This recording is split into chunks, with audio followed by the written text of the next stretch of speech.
네, 다음 소식입니다. DB금융투자가 코스닥에 상장시킨 기업으로 유명한 기업이죠. 네. 셀리버리가 자본 잠식 상황에서 감사 보고서 의견 거절까지 받으면서 상패 위기에 처했습니다. 이 셀리버리는 정확히 어떤 기업이죠? 네, 셀리버리는 2014년에 설립된 신약 개발 바이오 기업인데요. 네. 셀리버리는 약물을 세포 안에 전달하는 기술인 이 양리물질 생체내 전송 기술을 가지고 있습니다. 다만 아직까지 해당 기술로 뚜렷한 성과를 내지는 못했습니다. 또 셀리버리가 임상 단계에 돌입한 파이프라인은 코로나19 치료제뿐인데요. 네. 이마저도 임상 1상 투약 중이기 때문에 이 경쟁사에 비해서 좋은 성과를 내고 있지는 못하고 있습니다.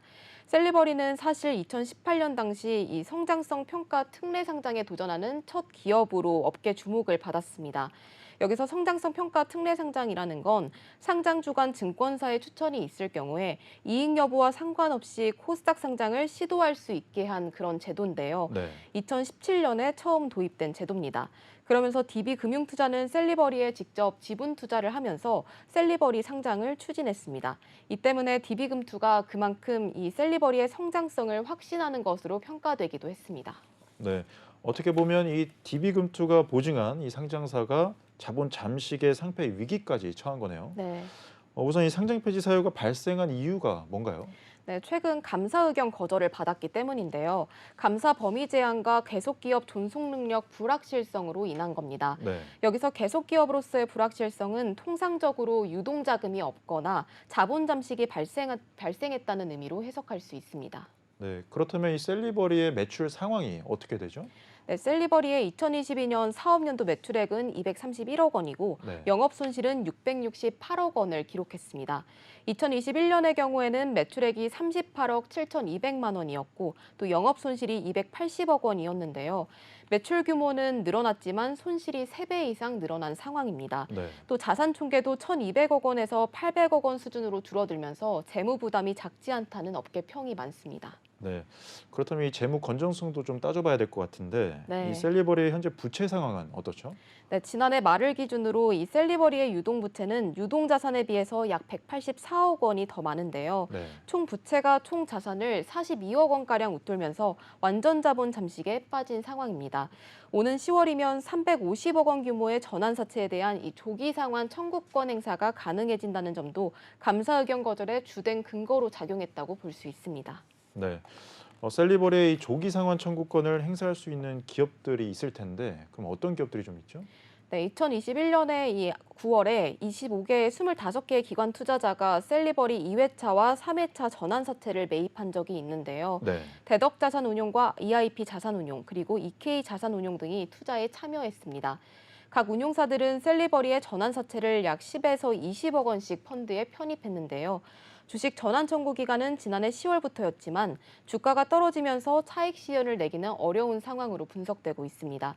그리고 현재 채권 형태로 남아있는 전환사채의 권면 총액은 약 280억 원 정도입니다. 네. 그렇다면 이 현재 셀리버리 상황에서 이 풋옵션은 상당히 부담이 되는 상황일 텐데 네.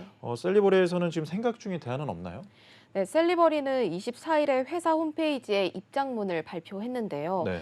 한국거래소에 이의 신청을 하고 재무 구조를 개선하겠다고 밝혔습니다.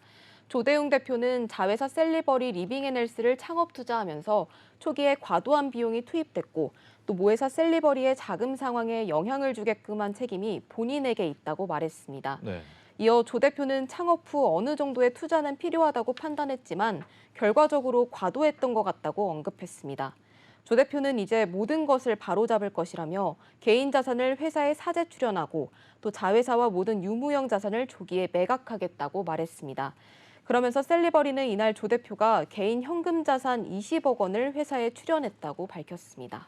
네. 이 외에도 이 풋옵션에 대한 대응도 상당히 중요할 것으로 보이는데요. 네. 이에 대해서는 어떤 방안을 내놓았죠? 네, 풋옵션 미행사를 약속받는 등 이런 방안을 고려 중인 것으로 전해지고 있는데요. 네. 이번 10월에 풋옵션 행사 기간이 도래되는 점이 감사 의견 거절에 큰 영향을 미쳤던 만큼 조기 상환을 일단은 유보시키려고 하는 것으로 보이고 있습니다. 그리고 현재 이 셀리버리의 자산 상태를 보시면 유형 자산이 335억 원 정도인데요. 남아있는 전환사채 권면 총액인 280억 원을 조금 웃돌고 있는 수준인 겁니다. 네. 그러다 보니 아무래도 이것들을 조금 갚아 나가기에 어렵지 않느냐 이런 분석이 나오고 있는데요. 그런데 이마저도 이 262억 원의 유형 자산이 선순위 채권자들에게 담보로 잡혀 있습니다. 그래서 추가 자산 매각이 무조건 이뤄질 수밖에 없는 그런 상황인데요. 당장 유동화가 가능한 현금이나 현금성 자산은 146억 원 정도입니다. 결국에는 이 적자가 계속되고 이 자본 잠식에 빠지고 그리고 상장 폐지 위기에 이렇게 처하면서 상당히 좀 위기가 심화된 것 같은데 네. 손실을 회복하지 못했던 이유가 뭐 따로 있나요? 네, 업계에서는 조 대표가 언급했던 것과 마찬가지로 이 셀리버리가 상장 유지 조건을 갖추기 위해 무리하게 투자를 집행한 신사업이 문제가 됐다고 보고 있습니다. 네. 셀리버리는 그동안 계속해서 영업 손실을 기록해 왔는데요. 네. 일반적으로 코스닥 상장사는 4년 연속 영업 손실을 기록하면 관리 종목으로 지정받게 됩니다. 그런데 셀리버리는 성장성 추천 특례였기 때문에 상장 후에 5년간 이 조건에서 면제돼 왔던 거고 그러다 보니 아무래도 이러한 결과까지 초래된 게 아닌가 싶습니다. 네. 이 셀리버리가 바이오 분야 사업을 계속 해왔지만 여기서 특별한 성과를 이루지 못하니까 이 다른 분야 사업을 추진하기도 했었는데요. 네. 그때 여러 기업을 좀 인수한 걸로 아는데 인수한 네. 기업이 어디죠? 네, 우선은 아진크린이라는 기업을 인수했었는데요. 네. 이 기업은 이제 2021년 11월에 인수를 했었습니다. 네. 이 아진크린이라고 하는 곳은 유아용 물티슈를 생산하는 곳입니다. 이 기업을 그 당시에 이제 149억 원에 인수를 했습니다. 그리고 사명을 당시 셀리버리 리빙앤헬스로 바꾸면서 화장품 사업에도 들어가게 됐는데요. 네. 그 다음 달인 12월에는 사업 규모를 늘리고 또 경쟁력을 강화하겠다면서 셀리버리 보유 현금 중 140억 원을 셀리버리 리빙앤헬스의 유상증자 방식으로 출자하기도 했습니다. 셀리버리 리빙앤헬스는 이 중 102억 원으로 세종시에 한 토지를 매입한 것으로 알려졌는데요. 이렇게 신사업을 추진하면서 재정 상황은 악화되는 모습을 보였습니다. 네. 새로운 기업을 인수하기는 했지만 그곳에서도 역시나 돌파구를 찾지는 못한 모습이었습니다. 특히 영업 손실은 이렇게 커지고 있는데 판매 관리비는 커지면서 또 재무 부담이 계속해서 커졌던 것으로 보이고 있는데요. 네. 2021년 말에는 281억 원 수준이었는데 지난해 말에는 666억 원으로 급증하기도 했습니다. 판관비 세부 항목으로는 연구개발비가 1년 사이에 100억 원 이상 늘어났고 또 광고비로만 162억 원이 추가되기도 했습니다. 네. 오늘 말씀 감사합니다. 본 방송은 투자 판단을 위한 조언일 뿐 투자 결정과 결과에 대한 책임은 투자자 개개인에게 있음을 알려드립니다. 시청해주신 시청자 여러분 감사합니다.